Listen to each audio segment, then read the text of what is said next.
तो कहे छथिन बहुत सुंदर भाव में, एकटा बात हमर कने सुनी लिया, एकटा बात हमर कने सुनी लिया, ई विधि के आगा पैर दिया, ई विधि के आगा पैर दिया, एकटा बात हमर कनी सुनी लिया, एकटा बात हमर कनी सुनी लिया।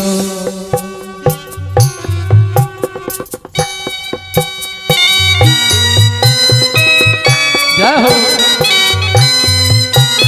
एक बार म्यूजिशियन साहब के लिए ताली बजा दियो सब उठे।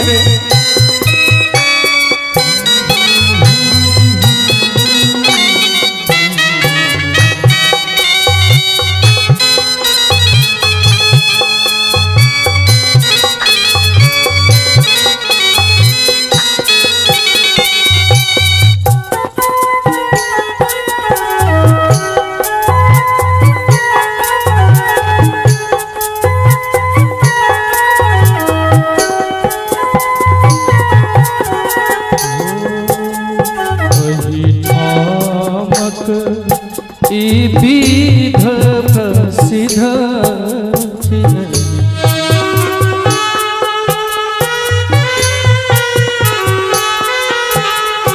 माया बहिना केरा नाम लिया, पाहो माया बहिना केरा नाम लिया, एकटा बात हमर कने सुनी लिया, एकटा बात हमर कने सुनी लिया।